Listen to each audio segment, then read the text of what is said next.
Boa noite a todos. Boa noite aos nossos amigos que nos assistem através da sala virtual. Sejam todos muito bem-vindos. Dando início à nossa oficina de hoje, de forma preliminar, vamos fazer a nossa prece. Senhor Jesus, Divino Mestre, aqui estamos, Senhor, mais uma vez em Sua presença, lhe agradecendo primeiramente por essa oportunidade, Senhor. Possamos, neste momento, deixar de lado todas as nossas preocupações, as nossas aflições. Possamos, Senhor, no decorrer desse estudo, estarmos concentrados tão somente naquilo que compete ao nosso aprendizado, ao nosso aperfeiçoamento moral. Abençoe, Senhor, a todos os irmãos desencarnados que se encontram nessa casa em tratamento, propiciando a eles o lenitivo e o amparo que eles necessitam, Senhor. De igual forma, aqueles que esperam por uma explicação, por uma resposta, que eles também possam estar sendo, Senhor, amparados pela vossa misericórdia. Abençoe ainda a todas aquelas pessoas que neste momento se encontram em nossos corações, em nossos pensamentos, as quais, Senhor, estejam precisando, porventura, de algum auxílio. Cuide de cada uma delas, Senhor, propiciando a elas o conforto necessário e o que mais elas, porventura, precisarem. Possamos, Senhor, durante o transcurso dessa reunião, estarmos sintonizados com o plano espiritual maior, a fim de podermos receber as boas intuições que nos são emanadas, Senhor. Nos oriente e nos ilumine, hoje como sempre, que assim seja, graças a Deus. Dando continuidade, então, à nossa oficina, na semana passada o Toninho trouxe para nós sobre o primeiro livro de Samuel, não é isso? Hoje nós iremos falar sobre o segundo livro de Samuel. Como o Toninho já tinha dito, não são dois livros diferentes. Ambos vão contar a mesma história de Samuel, né? Só que dividiu-se. E como nós estamos utilizando a Bíblia de Jerusalém como parâmetro de estudo, nós também seguimos essa divisão dos livros, de forma que a cada terça-feira a gente aborda um dos livros da Bíblia. Tá? Essa separação não é exclusiva da Bíblia de Jerusalém, as outras Bíblias também, católicos e protestantes, também são divididas dessa forma. Tá? Para a gente entender o segundo livro de Samuel, a gente precisa voltar um pouquinho lá no primeiro, só para a gente relembrar alguns aspectos do finalzinho ali. Mas vamos lá. Antes de haver um rei em Israel, houve uma pergunta, né? Como que um povo que não tinha rei acabou desejando ter um? Israel, inicialmente, não era uma monarquia. Israel, durante muitos séculos, foi um povo guiado por juízes. Que esses juízes eram líderes que Deus levantava em momentos de crise. Nesses momentos específicos, então, elegia-se um representante do povo. Não havia ali uma capital, não havia um exército funcionando de forma permanente, ou seja, belicamente falando, eles não tinham uma estrutura permanente de funcionamento, eles não tinham um governo muito centralizado. Tá? Cada tribo tinha bastante autonomia, eles podiam lidar com as coisas deles de forma autônoma, e o que unia esse povo era muito mais a fé em Deus. Tá? Muito mais a fé do que o Estado propriamente dito. Muito mais a fé até mesmo no sangue do que o Estado. Essa questão de descendência. Em teoria, como já dissemos, o próprio Deus era o rei de Israel, né?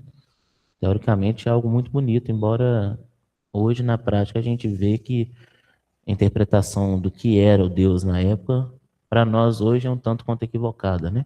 Aquele Deus militar, aquele Deus de justiça, mas para eles é como se Deus fosse então esse governante.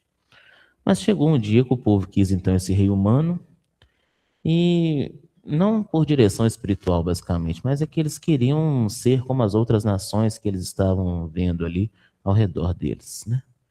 Então, Deus permite isso, conforme o Toninho já nos tinha dito semana passada. Saul é escolhido rei. Saul começa muito bem, aquele homem humilde, corajoso, realmente ungido por Deus.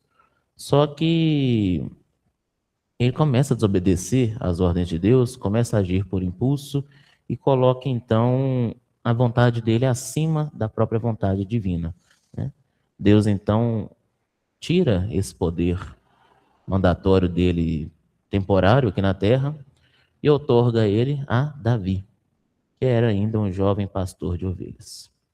Houve aquela tensão, Saul continua no topo, mas Davi já tinha sido ungido, e como nós já vimos, eles não conseguem assim dar as mãos, né? Saul vai perseguir Davi por muitos anos, eles fugindo por desertos, por cavernas, e é justamente isso que revela o caráter de Davi, né? Como o Toninho já deixou ressaltado aqui, ele teve diversas oportunidades para matar Saul, só que ele nunca buscou tomar o trono à força. Davi, ele espera, ele confia e tenta fazer as coisas da melhor forma possível, contando com o concurso do tempo. No fim de 1 Samuel, a gente vai relembrar então que Saul morre em batalha contra os filisteus. E é exatamente aqui que o segundo livro de Samuel começa, diante de um trono vazio, mas que não está automaticamente resolvido, tá? Aparentemente, Saul era o único obstáculo para que Davi pudesse assumir o trono, só que nós vamos ver que, na verdade, os empecilhos também continuaram com a morte de Saul. Mas o fato é que, com a morte de Saul, consolida-se então a implantação da monarquia em Israel, tá? Sob Davi, as tribos vão se unir e vai conseguir retomar o controle diante da crise com os filisteus e várias outras coisas. Nós vamos adentrar nessa história agora de uma forma bem sucinta, porque o livro é grande, não dá tempo da gente adentrar a fundo em todos os capítulos. Bem diferente do livro de Ruth, por exemplo, que nós vimos, era um livro bem pequenininho, tá? Bom, a primeira surpresa do livro é justamente essa. Não obstante Saul ter morrido, Davi não consegue, então, se tornar rei de toda a nação de forma imediata, tá? Apesar de ser ungido por Deus para isso. Por que que isso acontece? Nós temos que entender que Israel não era um bloco unificado. Era como se fosse uma confederação. Não é uma confederação contendo-lhe as 12 tribos. Cada tribo dessas tem a sua própria história, tem seu território, tem suas lealdades, tá? Quando um rei morre numa situação assim, não existe uma transferência automática de poder. A tribo de Davi é a tribo de Judá. As outras tribos, elas ainda estavam muito presas, arraigadas às memórias do reinado de Saul. Então Davi faz aquilo que ele sempre procurou fazer. Consulta a Deus para decidir então o que ele deveria fazer. Deus orienta ele a subir até uma cidade de nome Hebron, que era uma cidade importante ali do território de Judá. E ali os homens o ungem como rei, mas apenas, exclusivamente sobre o território de Judá. Paralelo a isso, nós tínhamos ali o reinado de Saul com suas influências, seus reflexos ainda. Por quê? As outras tribos de Israel, elas ainda estavam muito conservadas nesse reinado de Saul. E aparece então uma figura muito importante para a nossa história aqui, que é o Abner. Abner, se nós formos ler o livro lá, ele era o general do exército de Saul. Era um homem extremamente forte, era um homem extremamente estrategista, sobretudo político, tá? Ele é quem realmente move as peças. Por que que ele é realmente quem move as peças? Porque ele não era o rei depois que Saul morreu. Ele fica atuando nos bastidores. Ele nomeia rei Isbosete, que é um dos filhos de Saul. Só que Isbosete, ele é um homem muito mais frágil. Ele não tem aquela força, aquele domínio todo. Ele vai representar então a continuidade da casa de Saul, só que não vai ser ele propriamente dito quem vai mover as peças. Na verdade, é Abner quem vai mover as peças nos bastidores. Ocorre que existe então uma guerra entre essas duas casas. Por quê? Um estava se proclamando rei, o outro também era rei. Há um conflito, né? Porque o rei presume-se que seja só um. Não tem como coexistir dois reis, né? Tem esse embate. Da mesma forma que Saul e Davi não conseguiram ser reis concomitantes, aqui também a gente vai ter esse mesmo problema. Só que, de um lado você tem a casa de Saul representando a continuidade. O que é representando a continuidade? É o seguinte, Se Saul era rei e ele morreu, o descendente de Saul assumiu o trono, o que que ele está fazendo ali? Eles estão dando continuidade à missão do pai, vamos falar assim. E isso entra muito naquele princípio que até hoje nos persegue um pouco, daquilo que a gente prefere não mudar porque sempre foi assim. Acontece conosco nas nossas vidas, né? Ah, não, sempre foi desse jeito, para que que nós vamos mudar agora? Sendo que, na verdade, nem sempre precisa permanecer tudo da mesma forma. Algumas coisas que precisam ser corrigidas, é saudável que a gente corrija elas no momento oportuno. E o povo, então, acostumado com aquela sistemática, fala, não, sempre foi assim, sempre fomos governados por Saul. O representante direto de Saul é seu filho, por que que nós vamos dar a confiança para Davi, sendo que nós podemos depositar a nossa confiança num descendente de Saul? Então eles ficavam nessa encruzilhada. Do outro, a gente tinha. Boa noite, João. Do outro, a gente tinha a casa de Davi, que representava justamente o quê? Essa escolha divina. É um novo reino que Deus quer estabelecer para aquele povo através de Davi. O texto vai nos narrar que a guerra foi longa, só que tem um detalhe no coração de Davi que é muito importante. Tá? Ele não tenta acelerar esse processo de ser rei através da violência. A legitimidade que Deus tinha otorgado a ele vai ser reconhecida com o tempo. Ele não tenta ser rei à força, se impondo. Tá? Então, Deus não espera que a gente use da violência para a gente agir em nome dele. Isso é inadmissível. Né? Não, eu quero que as pessoas passem a seguir Jesus Cristo. Então, eu vou constranger todas elas que eu conheço para que elas possam seguir a Jesus Cristo através da violência. Não faz nenhum sentido. Davi entendeu essa mensagem de Deus e ele não vai utilizar-se desse recurso da violência, querendo dominar as outras casas para que possa se tornar rei das 12 nações. Só que, quando a coisa não está muito boa internamente, as ruínas começam a acontecer de dentro para fora. Na casa de Saul tinha esse problema. Por quê? Abner vai entrar em conflito. Abner era o general militar, que nós falamos agora. Vai entrar em conflito com o filho de Saul, Isbonete, e vai perder prestígio. Como ele perde esse prestígio, como era um homem muito vaidoso, muito preocupado, muito pomposo, preocupado com esse reconhecimento, ele então vai firmar uma aliança com Davi, inimigo do filho de Saul, que muda toda a situação. Só que tinha um porém. Tem um homem no meio dessa história que ele se chama Joabe. Joabe era o responsável militar de Davi ali, que cuidava do exército de Davi. Joabe, então, ao perceber que Abner passa para o lado de Davi, Joabe mata o Abner. Por quê? Vocês lembram da história?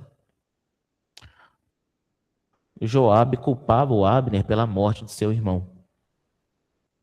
Então Joabe acreditava que Abner havia matado seu irmão e decide então se vingar. Agora que eu tenho acesso a ele, eu vou me vingar. Ele então mata Abner.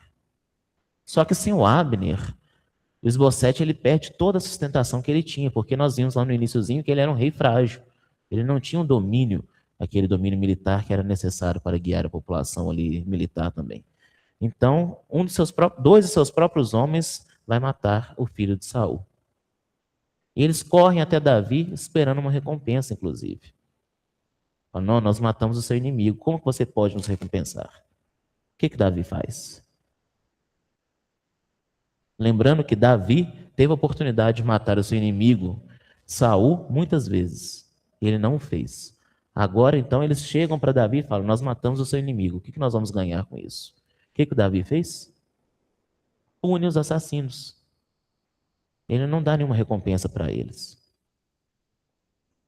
Ele decide puni-los. Por quê? Não era essa a metodologia que Davi achava como correta diante da situação.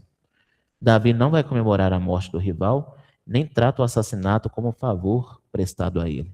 Daqui a gente consegue inferir três coisas, muito importantes. Davi ele recusa de uma só vez três coisas interessantíssimas. Ele recusa o golpe político, ele recusa o assassinato como forma de poder, como ferramenta de poder, e ele também recusa a pressa de cumprir a promessa de Deus com as próprias mãos. Se Deus prometeu para ele algo, aquilo seria cumprido. Era uma promessa feita de Deus. Diferentemente das nossas promessas vãs, Deus cumpre com as promessas que ele faz. E Davi sabia disso e não precisava antecipar nada. Né? Na, na reunião mediúnica de quinta-feira, nós estávamos lendo o Evangelho segundo o Espiritismo e recordei de um fato que aconteceu lá em Uberaba, muito interessante, que fala sobre esse imediatismo nosso.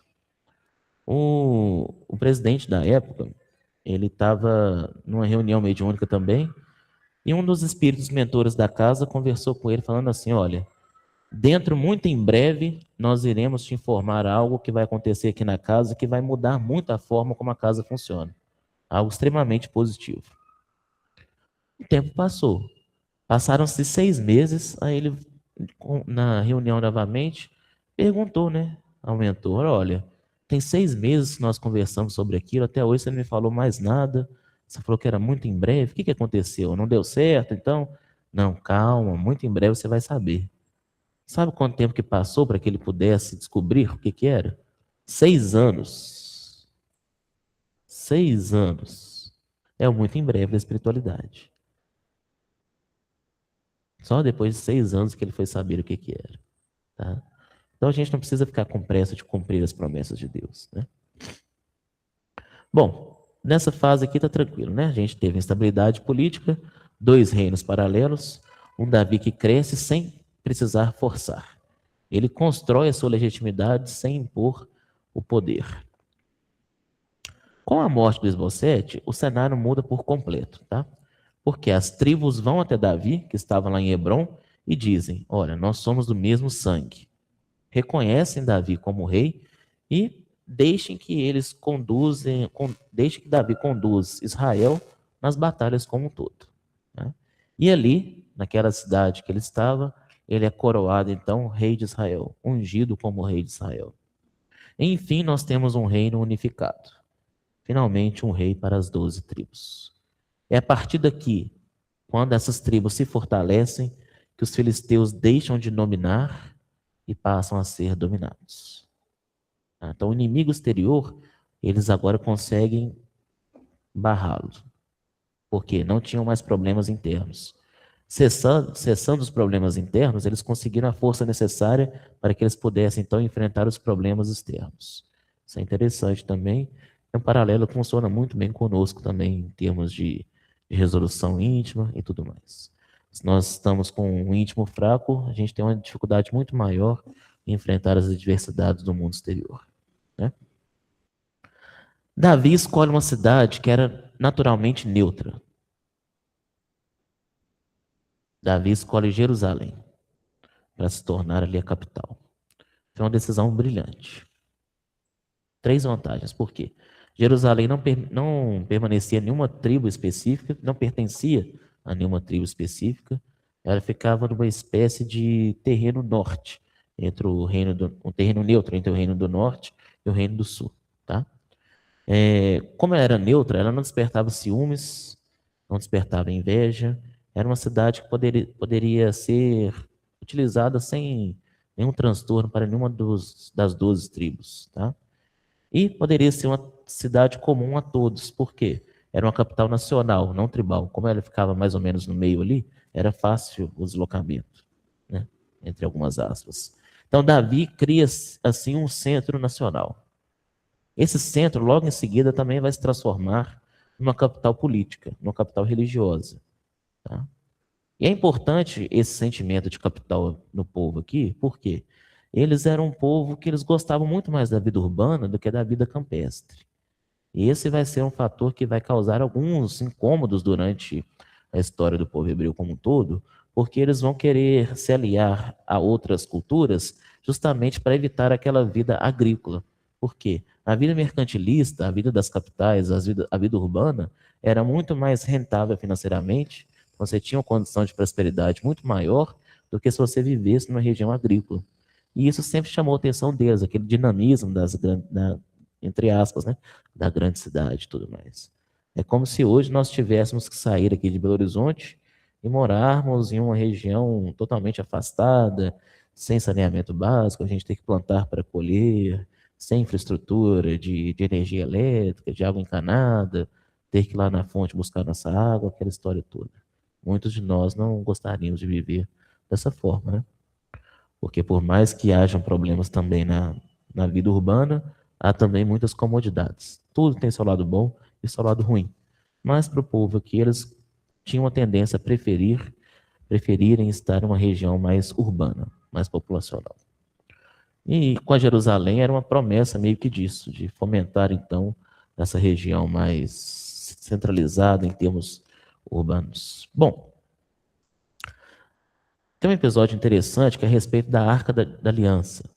Tá? O que acontece? A arca não era um objeto qualquer. Vocês vão lembrar que ela representava o quê? Representava a presença de Deus no meio do povo. Tá? Então era como se Deus estivesse ali, em loco, na arca. E era o centro espiritual de todo Israel. Davi então decide trazê-la para Jerusalém, num grande cortejo de festa. Então era muita pompa, fez uma festa, nós vamos levar a arca para Jerusalém. Durante o transporte, contudo, acontece um episódio difícil. Por quê? Um dos homens que estava responsável por conduzir a arca, ele se chamava Uzá. E provavelmente estava com Davi já há muito tempo, tá? Estava acostumado com a presença e tudo mais. Em um certo momento, o carro balança. O carro era um carro de boi, tá, gente? Vamos relembrar também? O carro era de boi. Um dos bois tropeçam, que boi tropeça. E o carro então balança muito e a arca cai do carro.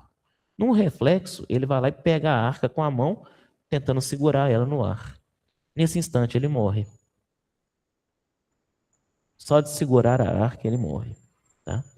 O episódio é um episódio chocante. Né?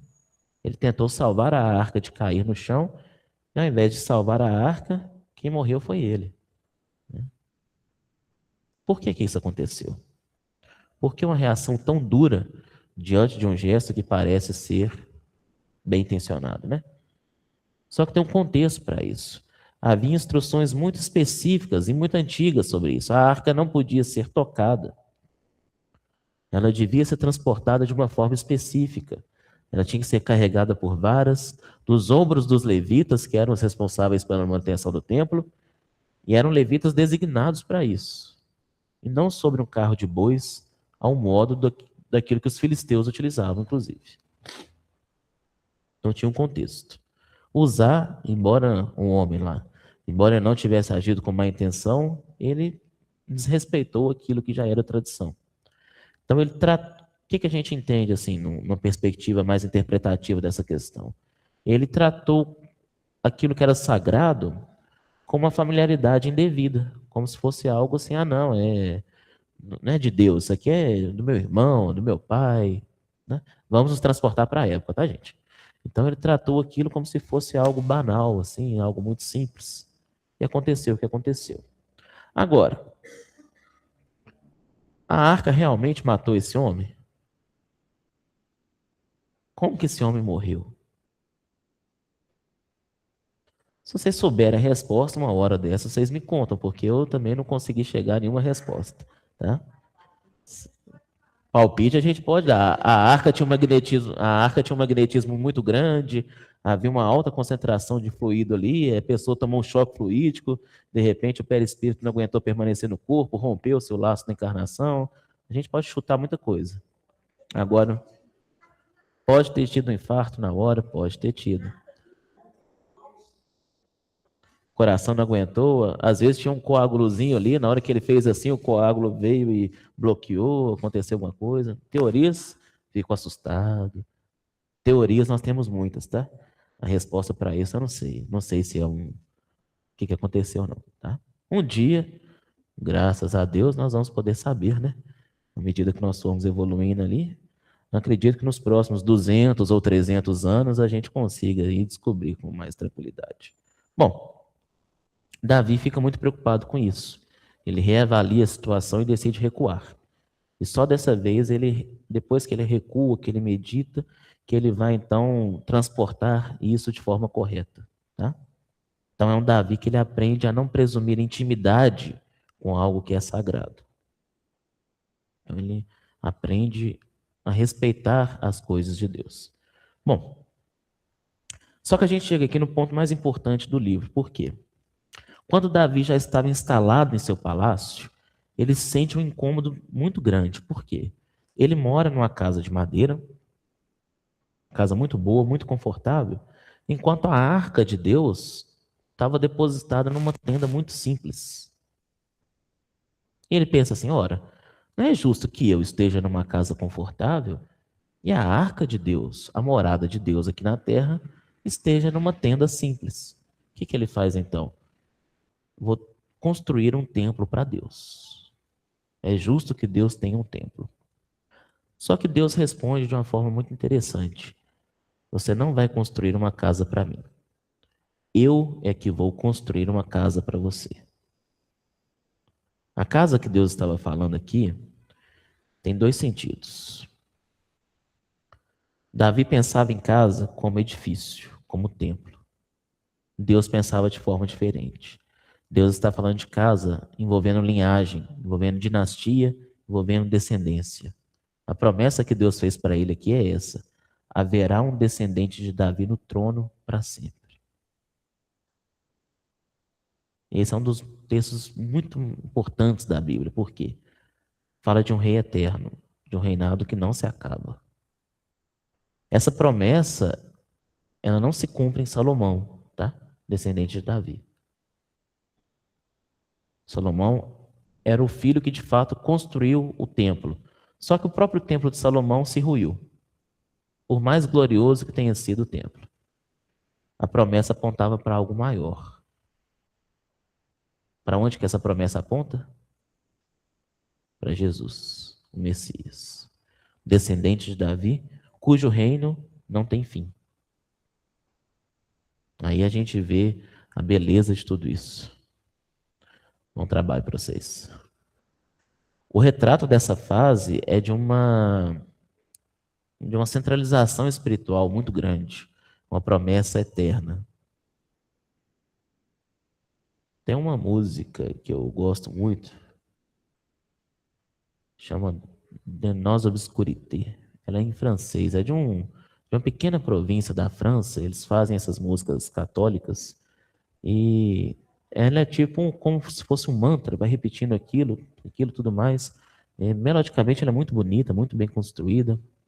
E lá o autor, acho que se chama Taizer, não lembro do seu grupo, seu autor. Ele menciona assim: em nossa escuridão, no nosso íntimo, há uma luz que nunca se apaga. Há uma luz que nunca se apaga. Ele está falando dessa luz de Jesus. Embora nós tenhamos essa escuridão, há essa luz que nunca se apaga, né? A luz do Evangelho, a luz de Jesus. E a gente lembra também do nome que o Grupo Emmanuel, com seu Honório, deu para aquele livro de interpretação do Evangelho. Se chama Luz Imperecível, né? Uma luz que nunca se esgota. É a fonte de água viva que Jesus falou para a mulher samaritana também. Bom, só que nem tudo são flores, tá? Nós temos a segunda parte desse livro. A segunda parte do livro, ela vai mudar de tom. A primeira, vocês perceberam que era uma linha de ascensão. Davi começou pequeno, foi tornando-se grande. A segunda parte do livro, o reino vai continuar de pé, só que a história de Davi vai decaindo. Por quê? Em função do tempo, deixa eu ver se vai dar tempo de nós entrarmos nisso daqui. Dá sim. Antes de narrar a queda de Davi, o texto coloca de propósito uma cena que mostra o melhor de Davi, como se estivesse ilustrando o melhor dele ali. Havia um homem que se chamava Mefibosete. Ele era filho de Jonatas, neto de Saul, né? Então, teoricamente, era para ser um inimigo de Davi. Pela lógica política da época, ele era um rival potencial ao trono. Por quê? Ele vinha da linhagem de Saul, como Saul era rei, pode ser então que Mefibosete pudesse também então ser rei. Se ele poderia ser rei, pela lógica da época, Davi então deveria eliminá-lo, para evitar assim essa usurpação do trono. Só que além dessa situação toda, ele era aleijado dos pés. Ele não tinha os dois pés. Socialmente falando, era uma pessoa desprezada. Os aleijados, eles não eram bem vistos. O que o Davi faz? Ao invés dele matar o neto de Saul, ele faz exatamente o contrário. Por quê? Ele manda buscar Mefibosete, honra ele devolve a ele as terras que haviam sido de Saul e coloca ele sentado na própria mesa para comer como se fosse um dos filhos do rei. Então ele adota ele, cuida dele, tá? Então é aquela fidelidade que Davi havia se mostrado ímpar desde então. Esse é o coração de Davi antes da queda, tá? Só que, em um detalhe, a gente vê que a história muda completamente. Tem uma frase no livro que fala assim: na época em que os reis costumavam sair para a guerra, reticências, Davi ficou. Por que que é importante? Davi, ele decide ficar no momento que os reis costumavam sair para a guerra. Os reis iam para a guerra em loco. Davi resolveu ficar. Então, Davi não estava mais à frente do exército. Ele estava lá no palácio, ocioso, usufruindo de tudo aquilo que o palácio poderia oferecer. E seus homens, enquanto isso, estavam lá na guerra, lutando. Então, Davi fez o que hoje é comum. As nações entram em guerra, os representantes não vão para os campos de batalha. Eles ficam em segurança, tranquilos, enquanto seus militares ficam morrendo nas linhas de batalha. Só que na época não era o comum. O comum era que o rei fosse então para os campos de batalha juntamente com seus exércitos. Tá? E esse ócio é que vai ser a semente da discórdia na vida de Davi. Por quê? Do alto de um terraço, ele vê Batseba. Vocês já ouviram falar dessa mulher? Ele a deseja. Ele manda buscá-la, ele a toma. Só que ela não era uma mulher solteira. Ela era esposa de Urias. Urias era um dos seus soldados mais fiéis. Tá? Naquele momento em que Urias estava no campo de batalha, Davi estava roubando a sua mulher. E ela fica grávida. Davi tenta encobrir isso de alguma forma. Só que as tentativas disfarçam. O que que acontece então? Ele dá um passo mais grave de todos que ele poderia fazer. Ele manda colocar Urias na linha de frente da batalha. Por quê? Na linha de frente, a pessoa morre. E isso acontece. Então, do ato de adultério, ele foi para um ato de assassinato. Decide colocar ali Urias na linha de frente. O problema não começou ali no adultério. Se a gente for olhar, ele começou antes. Por quê? Ele simplesmente esqueceu da sua missão. Ele deixou de fazer aquilo que Deus esperava dele. Ele ficou ocioso, ele ficou fora do lugar que o rei deveria estar. Então ele afrouxou assim um pouco o lado espiritual. E foi nesse terreno que a tentação encontrou espaço. Tem uma mensagem do Emmanuel, eu não vou lembrar qual, que fala sobre o trabalho, e ele fala que as tentações aconteceram ao longo da história dos discípulos, dos apóstolos ali, quando eles pararam para descansar. Quando eles estavam envolvidos no trabalho, ocupando a mente com coisa útil, eles não tinham dado margens para as tentações.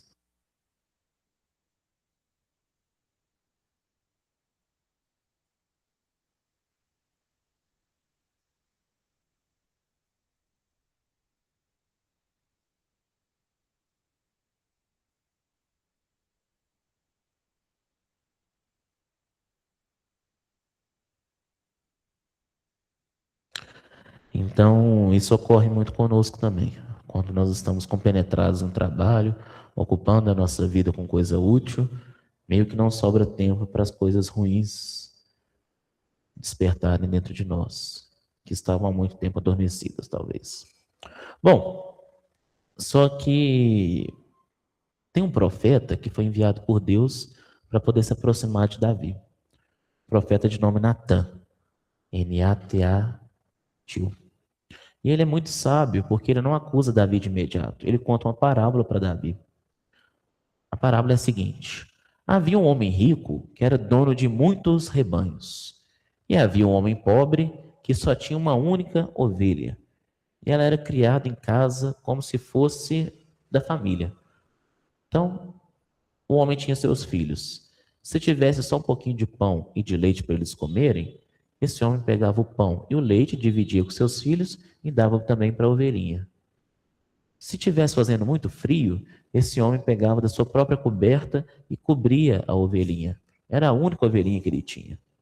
O homem rico tinha ali 100 ovelhas. Certa vez chegou uma visita na casa do rico. E o rico, procurando agradar a visita, em vez de usar um dos seus animais, ele toma a única ovelhinha daquela família pobre e a mata para poder servir. Aí o Davi fala: não, mas que absurdo, quem cometeu essa injustiça? Nós vamos mandar matar esse homem cruel. Aí o profeta vira e fala assim: esse homem é você.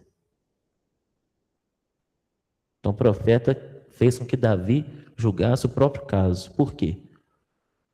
Existia 100 mulheres, muito mais, que estavam totalmente livres, que ele não precisava cometer adultério. Ele foi atrás da mulher que o coração estava pertencendo ao seu amigo que estava no campo de batalha. E Davi, diferentemente de Saul, Davi se arrepende verdadeiramente, tá?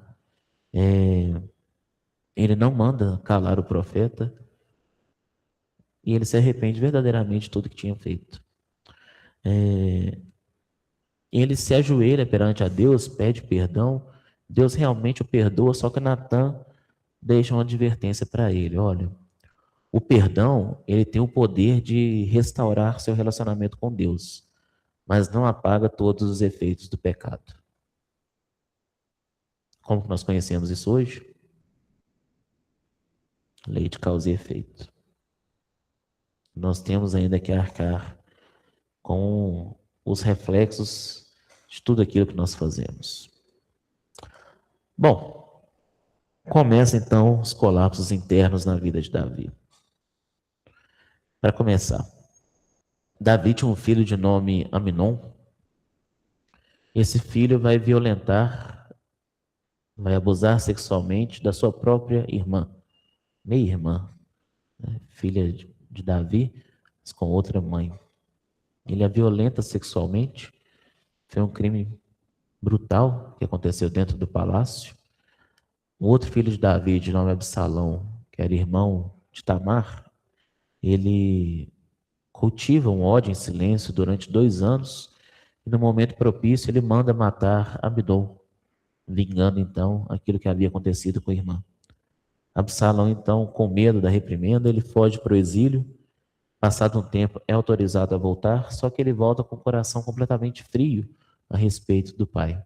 Não tem mais aquele sentimento de filho. Endurece o seu coração. Só que tem um detalhe importante nessa história toda, que é que Davi ele não agiu como pai em nenhum momento. Porque ele não disciplinou os filhos, ele se tornou simplesmente apático em relação a tudo aquilo que estava acontecendo. O pai que deveria intervir naquela situação se calou. E a omissão de Davi vai contribuir para um desastre ainda maior. Por quê? Absalão era um homem muito bonito, era um homem muito carismático, ele era muito habilidoso com as pessoas. Aos poucos ele foi conquistando o coração dos homens de Israel. Então ele sentava-se com esses homens junto às portas da cidade, conversava com eles, ouvia os problemas do povo e começou a insinuar que faria justiça melhor do que o próprio rei. Então ele constrói um apoio popular com muita calma, até que ele então se levanta em rebelião contra o próprio pai. Essa conspiração cresce tanto que Absalão consegue tomar Jerusalém. E Davi, então tão corajoso, tão destemido, o que Davi faz? Davi precisa sair fugido da própria capital. Ele sai, o livro narra que ele sai descalço, ele sai chorando, atravessando o ribeiro de Cedron. O rei que havia sido ungido por Deus, no auge dessa humilhação, é expulso do reinado pelo próprio filho. Ocorre que eles entram em guerra. Só que quando você entra em guerra com seu filho, se você ganha a guerra, você também perde. Por quê? Absalão é morto. E o coração de um pai não vai ficar feliz com a morte do próprio filho. Porque lembre-se, o coração de Davi era bom, mas estava manchado por por algumas más escolhas. E ele fala: meu filho Absalão, meu Absalão, quem me dera ter morrido em seu lugar. Então, quisera eu ter sido perdedor e não você. E ele reage não como um rei vitorioso, mas como um pai que estava despedaçado. Ganhou a guerra e perdeu o filho. Então, o maior fracasso de Davi não foi no âmbito político, foi no âmbito familiar. Davi foi capaz de vencer exércitos, mas ele não foi capaz de governar a sua própria casa. Então, extremamente habilidoso para assuntos militares, assuntos externos, mas, pessoalmente falando, não teve a disciplina, o rigor, a inteligência e a maturidade necessárias para cultivar a harmonia dentro do próprio lar. Tá? E isso reverberou, então, nos seus filhos. Os filhos sofreram muito em função dessa displicência do pai nesse sentido. O reino ainda existia, Davi retorna a Jerusalém, sufoca uma outra revolta, só que ele estava muito fragilizado por dentro. Ele permanece com a glória, mas de forma ferida.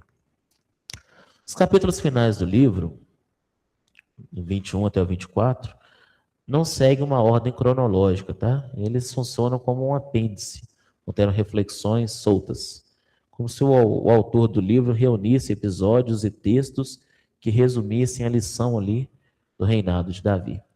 São 6 quadros, cada um fica com uma ideia central.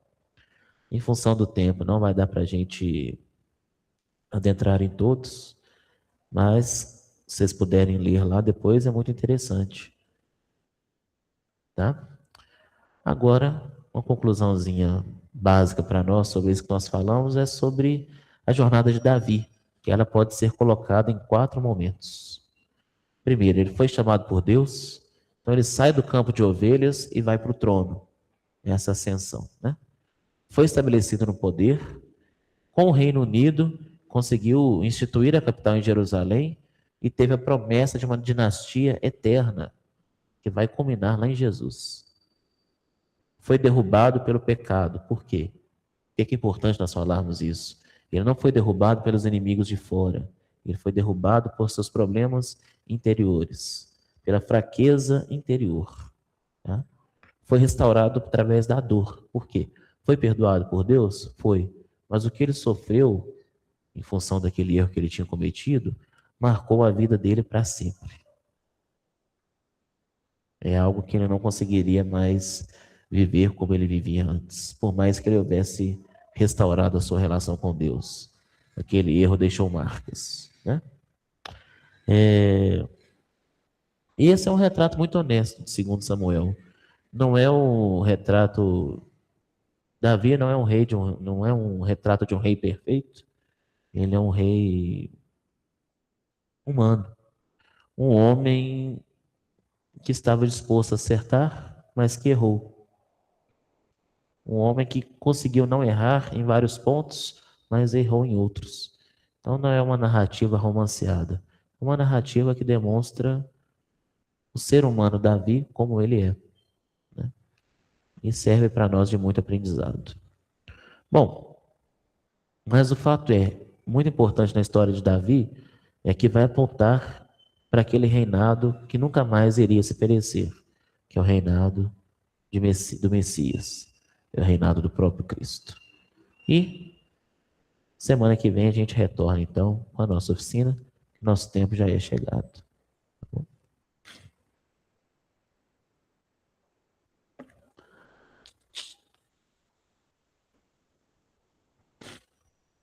Deus nosso Pai, lhe agradecemos, Senhor, por essa oportunidade que nos foi concedida de podermos estar aqui reunidos em seu nome, dedicando-nos, Senhor, ao estudo neste momento do Antigo Testamento.